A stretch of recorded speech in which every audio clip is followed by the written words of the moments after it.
Assalamualaikum warahmatullahi wabarakatuh. Alhamdulillahirabbil alamin. Qala Allah Ta'ala fi kitabihil karim. A'udzubillahi minasyaitonirrajim. Bismillahirrahmanirrahim. Wa ma khalaqnas samaa'a wal arda wa ma bainahuma la'ibin.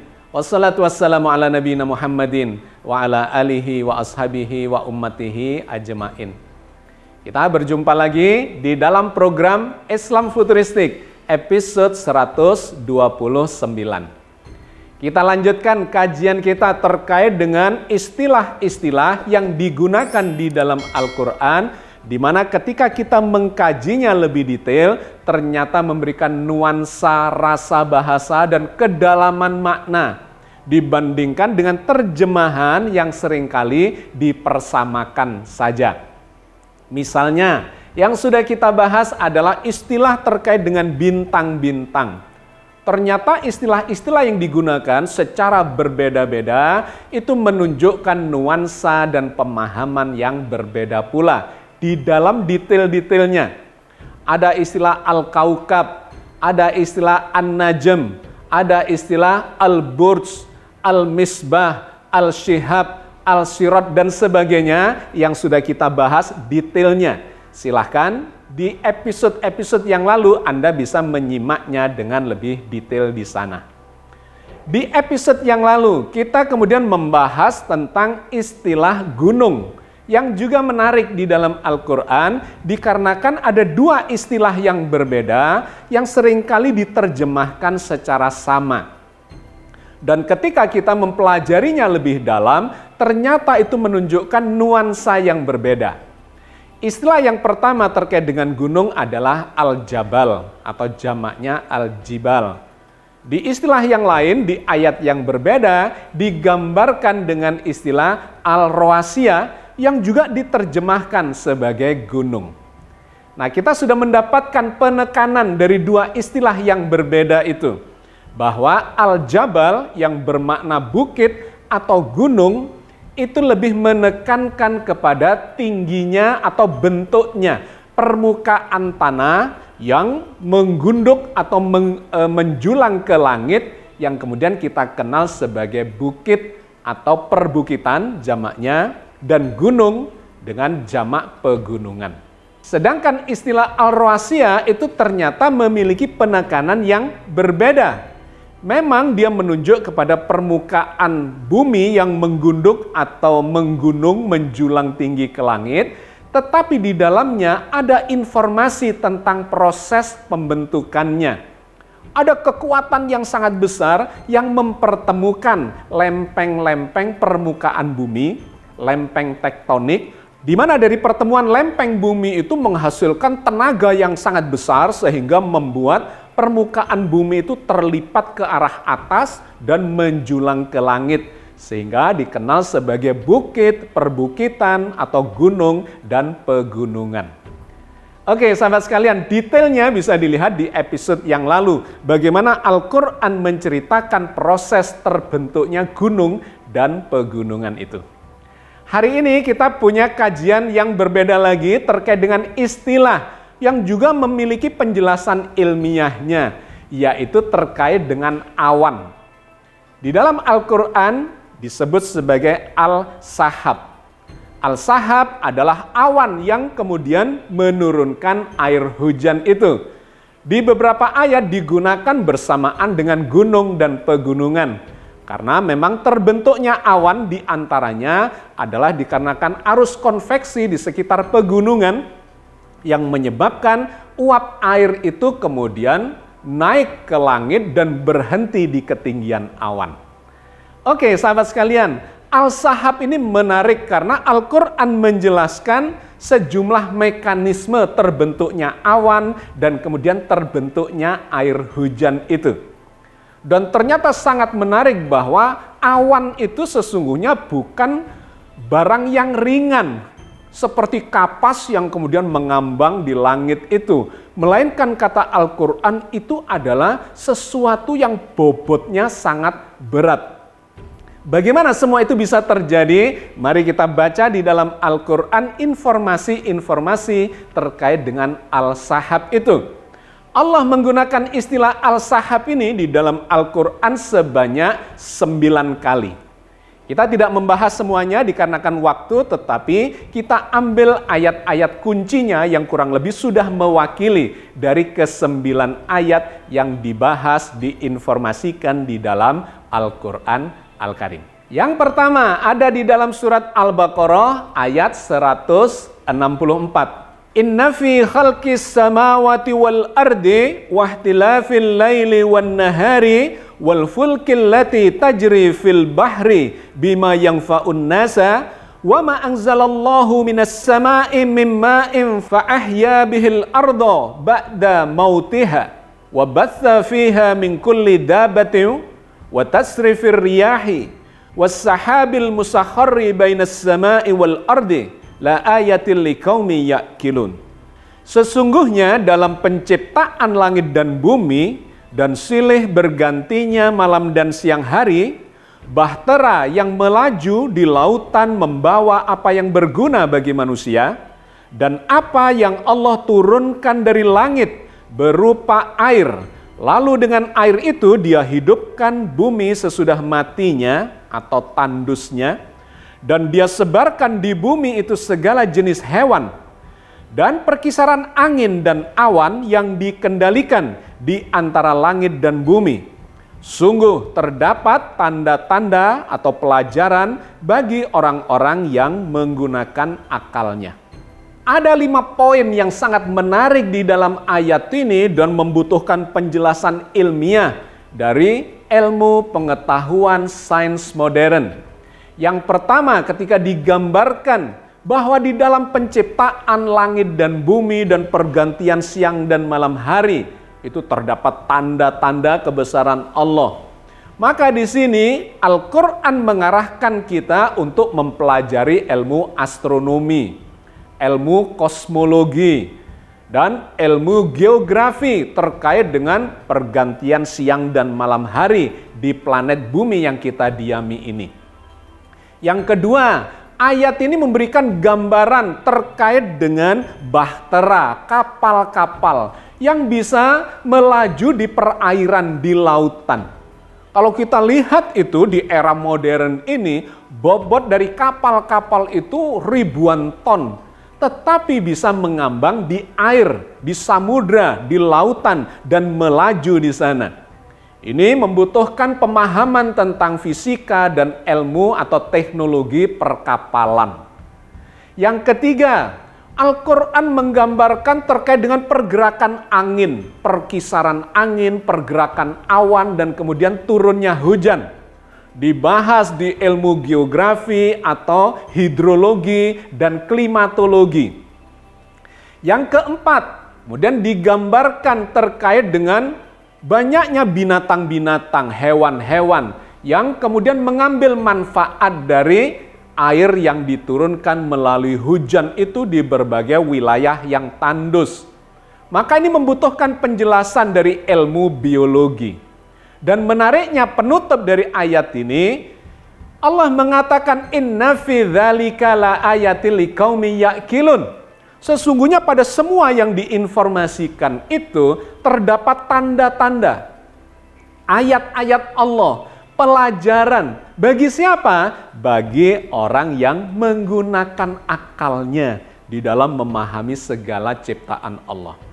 Ini ayat yang luar biasa dan sangat luas. Ketika kita mencoba memahaminya, maka mesti menggunakan dan mempelajari ilmu-ilmu sains modern yang berkembang untuk menjelaskan semua informasi itu. Salah satu poin yang kemudian kita bahas dalam kesempatan ini adalah terkait dengan pergerakan angin, pergerakan awan, dan kemudian memunculkan mekanisme hujan. Sangat menarik terkait dengan awan itu yang diceritakan di dalam Al-Quran sebanyak 9 kali. Di antaranya menceritakan bahwa awan itu bukanlah benda yang ringan seperti kapas yang bisa melayang di udara. Tetapi ternyata digambarkan oleh Al-Quran bobotnya sangat berat. Bisa ratusan ton, bisa ribuan bahkan jutaan ton itu berada di atas kita. air sekian ribu, sekian juta ton di atas kita. Kenapa itu bisa terjadi? Maka bagi orang-orang yang menggunakan akalnya, dia akan bisa memahami itu. Dan akan memunculkan kekaguman luar biasa kepada Sang Pencipta. Allah yang mengendalikan semua itu. Allah berfirman di dalam surat Al-A'raf ayat 57 terkait dengan awan yang bobotnya sangat berat itu. Wa huwallazi yursilur riyaha busyran baina yaday rahmatih hatta idza aqallat sahaban thiqalan suqnahu li baladin mayyitin fa anzalna bihil ma'a fa akhrajna bihi min kulli thamarat. Dan dialah yang mengirimkan angin sebagai kabar gembira sebelum kedatangan rahmatnya, yaitu hujan. Hingga apabila angin itu telah membawa awan yang berat, kami halau ke suatu daerah yang tandus. Lalu kami turunkan hujan di daerah itu. Maka kami keluarkan dengan sebab hujan itu pelbagai macam buah-buahan. Ada 3 informasi menarik di ayat ini. Yang pertama yang mengatakan bahwa awan itu sesungguhnya adalah sesuatu yang berat. Yang kedua, kemudian Allah menggambarkan bahwa Allah menggerakkannya dengan kekuatan angin. Dan yang ketiga menariknya itu diarahkan oleh Allah menuju tempat-tempat yang tandus. Karena kalau tidak, maka siapa yang akan mengairi tempat-tempat yang tandus itu? Sahabat sekalian, poin yang sangat menarik terkait dengan ayat ini, dan ini akan kita urai nanti di bagian-bagian berikutnya. Ternyata memang awan itu adalah sosok atau sesuatu yang sangat berat. Tetapi dengan mengendalikan angin, mengirimkan angin antara permukaan bumi dengan langit, ruangan langit di atasnya atau atmosfer yang ada di atasnya, maka terjadilah pergerakan dari awan yang sangat berat itu. Di ayat yang berbeda digambarkan oleh Allah, Allah mengaraknya dengan perlahan-lahan sehingga dikumpulkan sampai bertumpuk-tumpuk dan kemudian akan menghasilkan hujan. Allah menjelaskan terkait dengan awan yang berat dan kemudian dikumpulkan melalui kekuatan angin sehingga bertumpuk-tumpuk itu di dalam surat An-Nur ayat 43. Alam tara anallaha yusji sahaban thumma yu'allifu bainahu thumma yaj'alluhu rukaman fataral wadqa yahruju min hilalih wa yunazzilu minas sama'i min jibalin fiha min baradin fayusibu bihi may yasha'u wa yasrifuhu amma yasha' yakadu sana barkihi yadhhabu bil absar. Tidaklah kamu melihat bahwa Allah mengarak awan kemudian mengumpulkan antara bagian-bagiannya kemudian menjadikannya bertumpuk-tumpuk, maka kelihatanlah olehmu tetesan air hujan keluar dari interaksi antar bagian awan itu. Dan Allah juga menurunkan butiran-butiran es dari langit. Dari gumpalan-gumpalan awan seperti gunung-gunung, maka ditimpakannya butiran-butiran es itu kepada siapa yang dikehendakinya. Dan dihindarkannya dari siapa yang dikehendakinya. Kilauan kilat awan itu hampir-hampir menghilangkan penglihatan. Ada beberapa informasi yang menarik yang digambarkan oleh ayat ini. Yang pertama, Allah mengarak awan itu dengan melalui kekuatan angin. Yang kedua, kemudian digambarkan berkumpul, bahkan bertumpuk-tumpuk sehingga membentuk tumpukan awan yang sangat besar yang digambarkan seperti gunung-gunung dalam bentuk awan itu. Yang ketiga yang kemudian menarik digambarkan di situ, butiran-butiran air itu keluar dari interaksi bagian awan yang bertumpuk-tumpuk itu. Digambarkan fataral wadqa yahruju min hilalih. Kalian akan melihat butiran-butiran air keluar yahruju min hilalih. Keluar dari min hilalih itu sebagian digambarkan oleh terjemahan sebagai celah-celah di antara awan itu. Sebetulnya itu kurang tepat. penafsiran atau penerjemahan dari celah-celah itu. Seakan-akan air itu bukan keluar dari awan itu sendiri, melainkan dari celah-celahnya. Bukan. Penggunaan kata hilalihi berasal dari kholila atau kholala yang bermakna ada interaksi yang sangat erat. Digambarkan di ayat yang berbeda dalam bentuk persahabatan, kecintaan, atau interaksi yang sangat erat. Nabi Ibrahim misalnya disebut sebagai Al-Khalil, kecintaan Allah. Di situ ada proses yang memunculkan interaksi yang sangat erat. Jadi ketika di dalam awan digambarkan, air itu keluar dari interaksi bagian-bagian awan yang bertumpuk-tumpuk, maka di situ memunculkan atau menggambarkan sebuah mekanisme, sebuah proses terciptanya butiran-butiran air yang membentuk butiran lebih besar sehingga menjadi lebih berat dan dia kemudian turun dari awan itu ke permukaan bumi. Nah, itu dijelaskan lebih jauh oleh ayat ini bahwa awan itu diarak oleh Allah sehingga bertumpuk-tumpuk sehingga berbentuk gunungan awan yang di dalam ilmu tentang atmosfer atau ilmu tentang hidrologi atau terkait dengan awan klimatologi dikenal sebagai awan cumulonimbus, di mana kerapatannya sangat tinggi sehingga dia mengandung air dalam bobot yang besar dan kemudian bahkan mengandung banyak muatan listrik sehingga memunculkan petir. Nah, petir ini menjadi salah satu tanda terkait dengan awan cumulonimbus yang di situ sudah mengandung air dalam jumlah yang sangat besar. Kalau Anda naik pesawat terbang misalnya, maka pilot itu akan menghindari awan yang bentuknya seperti itu. Karena kemudian itu akan bisa mengguncang-guncangkan pesawat terbang kita dikarenakan kerapatannya sudah sangat tinggi dan siap menurunkan air hujan. Bahkan di situ ada petir, muatan listrik yang sangat membahayakan. Dalam ketinggian dan kondisi tertentu, awan itu bisa memunculkan suhu yang sangat rendah, sampai minus 40 derajat. Sehingga terbentuklah butiran-butiran es yang digambarkan oleh ayat ini dan kemudian jatuh ke permukaan bumi sebagai hujan es.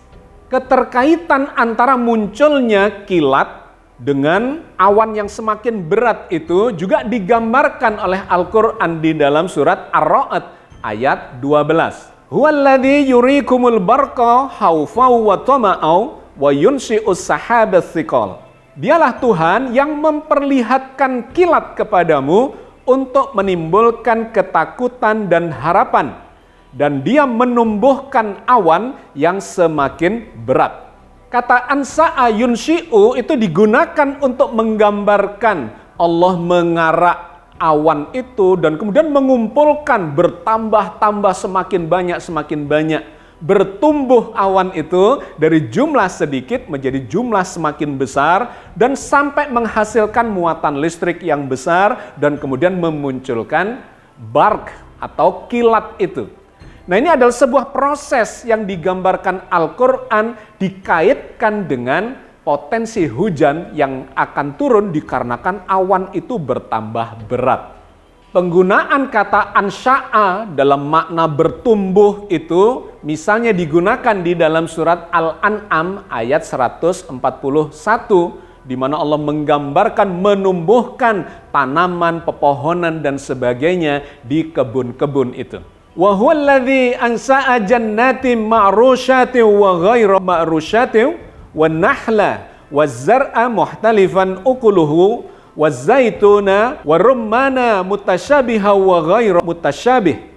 Dan dialah yang menjadikan kebun-kebun yang berjunjung dan yang tidak berjunjung, pohon kurma, tanam-tanaman yang bermacam-macam buahnya, zaitun, dan delima yang serupa bentuk dan warnanya serta yang tidak serupa.